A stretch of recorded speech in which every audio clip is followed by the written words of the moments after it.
As we have discussed earlier, ode is a lyrical poem that shows intensity of emotion and someone or something is addressed in that poem.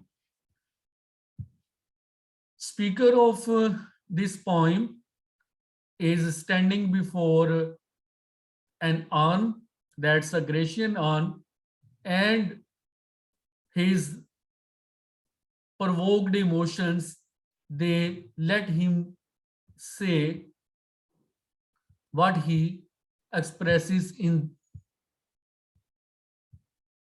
this ode.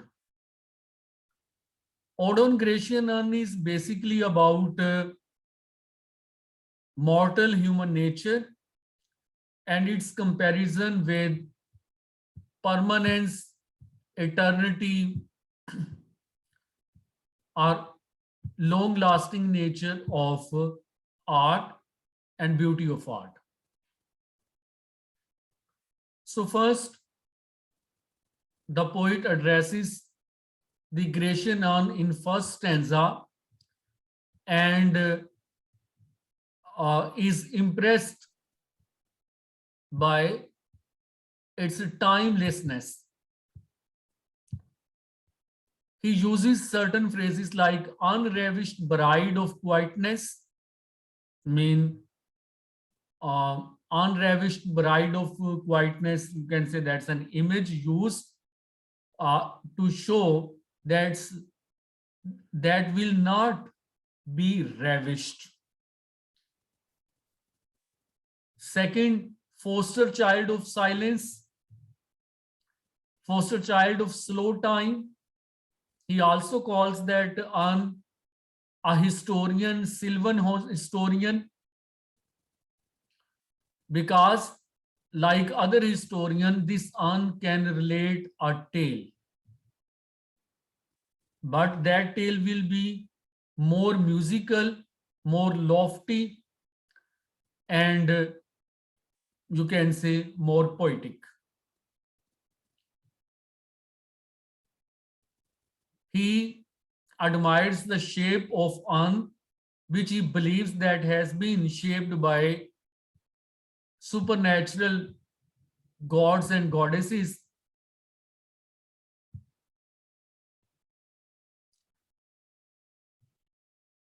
And then first image that is engraved on An gets attention of the poet. That image is some men are pursuing women and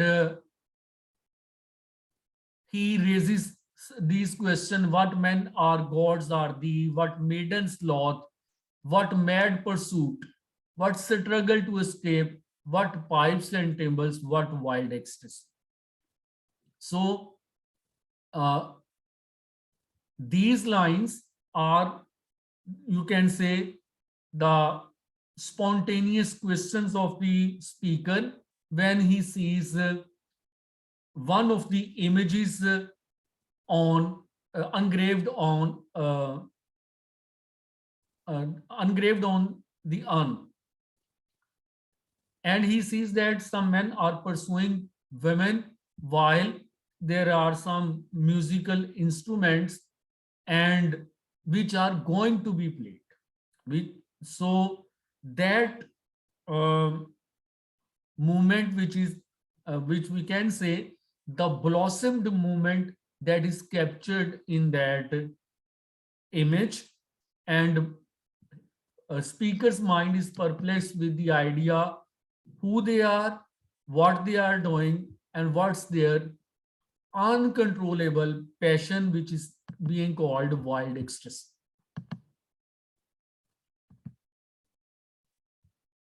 The slides which I am sharing with you here, there is a key in a box that shows blue color shows metaphor, and orange color has focus on sound, and underlined shows rhetorical skills, rhetorical devices used in the poem. So in first stanza, rhetorical devices are questions, and they are used to get attention of the readers. In second stanza, there is the most famous quoted line, heard melodies are sweet, but those unheard are sweeter. You can say that's the continuity of the previous one, where pipes and timbres were ready to produce the music, but their music could never be heard. They became, you can say, a constant surprise and eternal surprise for the music lover. What will they produce? So in suspense, they have their attraction. That attraction is heard melodies are sweet, but those unheard are sweeter. Then he shares his desire that his soft pipes play on, but they are not worldly, they are not of human beings world, that cannot be played, that has been just in a frozen stillness of image.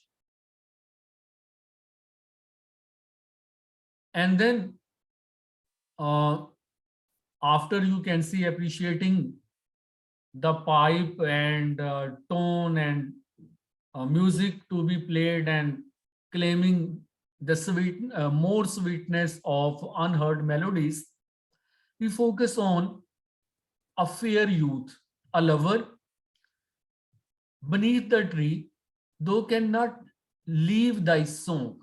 Lover is also with a pipe, nor ever can those trees be bare. Mean, as lover will remain young ever, trees will remain green and lush forever, and there is bold lover, never can thou kiss, thou winning near the goal. They, in that image, there is a lover who is just to have a kiss of his beloved, but he cannot perform, yeah, he couldn't perform the action, and engraver captures that sight, uh, and the sight was frozen in time. So never there will be aging, never will be change, and there will be no decay. So for more than fulfillment, we can say the moment before fulfillment of that passion that attracts, and there is, you can say, a consolation for the lover that they cannot fade, they cannot get any aging, they cannot have any decay. Though thou hast not thy bliss, forever will thou love, and she will be fair. Mean, that's their consolation कि हमेशा दोनों जो हैं वो जवान रहेंगे. और ये, these are the feelings of speaker. Whatever was, that was in image. So that's the permanence of image, which is, you can say, uh, bewildering the mind of the poet, which is making him more and more engrossed in the situation. And the poet, rather than, you can say, coming out of the spell of the urn, he is delving deep into that urn. So second stanza, that is more known for that line, heard melodies are sweet, but those unheard are sweeter. And second, there is a line, bold lover, never, never can thou kiss, thou winning near the goal. And afterward, forever will thou love she be fair. These are the important lines from this stanza. Next, third stanza, that's about uh, a happy, happy bough. That's another image that cannot shed your leaves nor ever bid the spring ad. So that's about uh, bloom of the tree, bloom of the spring season, and uh, a happy melodist or musician that is not varied.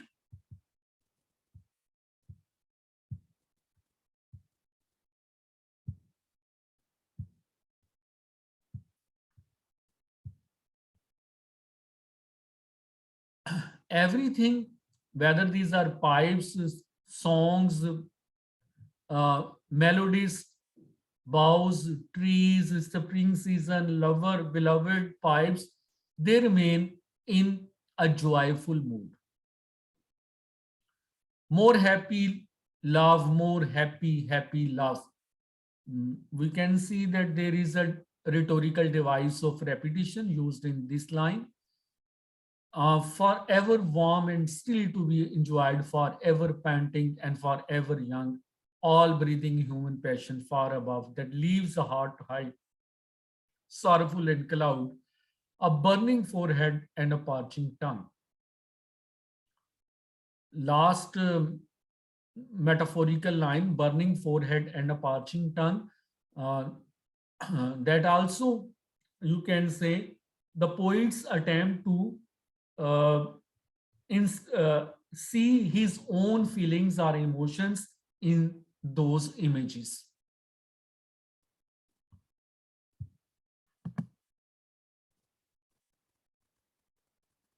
In fourth stanza, there is an image of uh, a sacrificial heifer that is being brought to the altar. कुर्बान गाह के लिए एक बैल बछड़ा जो है उसे लेके जा रहे हैं.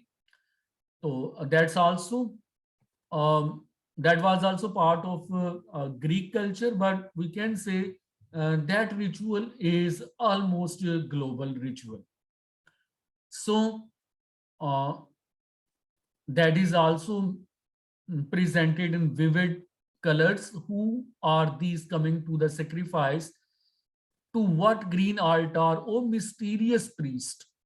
Lead thou that heifer lowing at the sky's low is the sound of the cow, and all her silken flanks with garland dressed. What little town by river or seashore or mountain built with peaceful citadel is emptied of this folk, this spice mourn. So that's a, you can say, a scene of a procession of sacrificial heifer that is being brought to the altar, and town is empty. The people are in uh, this procession, and there is a mysterious priest. And little town, thy streets forevermore will silent be, and not a soul to tell why thou art desolate can ever return. So in this stanza, we see blend of reality and blend of imagination. Uh, as the poet presumes what has happened to the deserted land. On the other side, we can say deserted land, that's reality, and uh, jovial mode of procession going for sacrifice, that is uh, more romantic.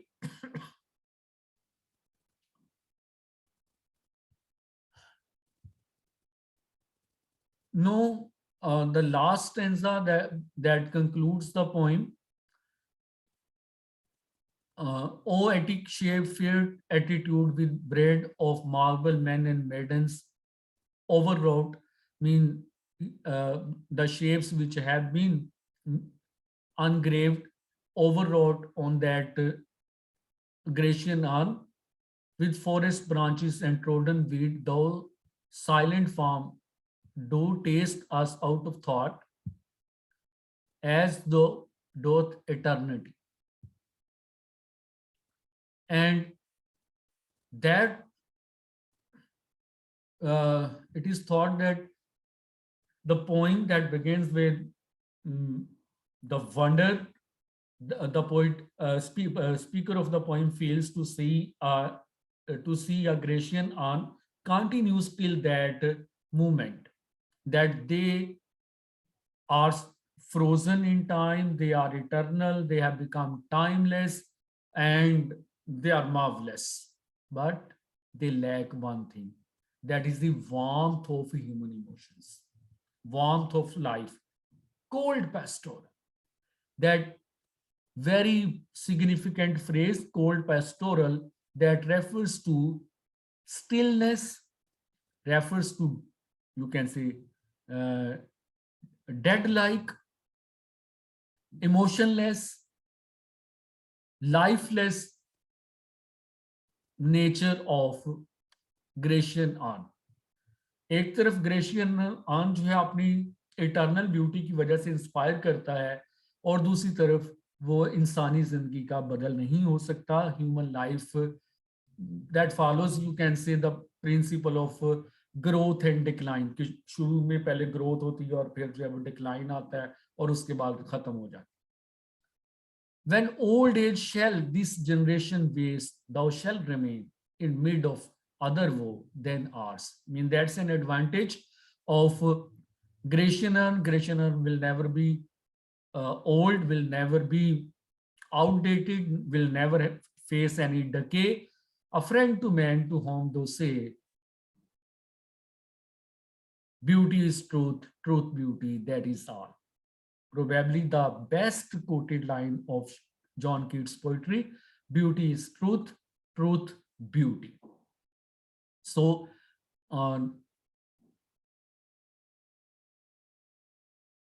that will be uttered by Arn. That mean that's a claim of Arn, that beauty is truth, truth, beauty. We can say the real beauty lies in permanence, real beauty lies in eternal or timeless reality presented through arts. You know, on earth, and all you need to know, we know that artists die because they are the human being, but their creations survive, like Mona Lisa or Da Vinci's, you can say, works, Picasso's paintings, Beethoven's melodies, Mozart's melodies, Wagner's magic flute. They will remain, though the world that will change, and generations, they will appear and disappear in this world. So that's the first ode on Gratian on. Ode on Gratian on is presented in 5 stanzas. Each stanza has 10 lines that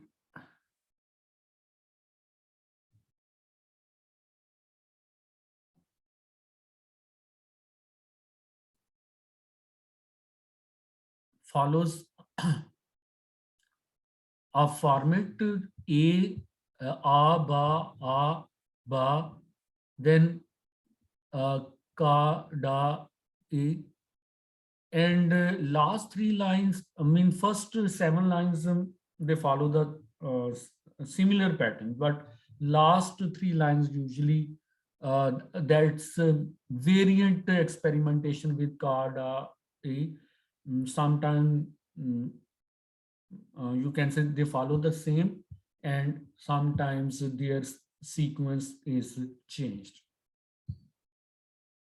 So first, that's ode on Gratian. If anyone has to ask or add anything to that ode, please share.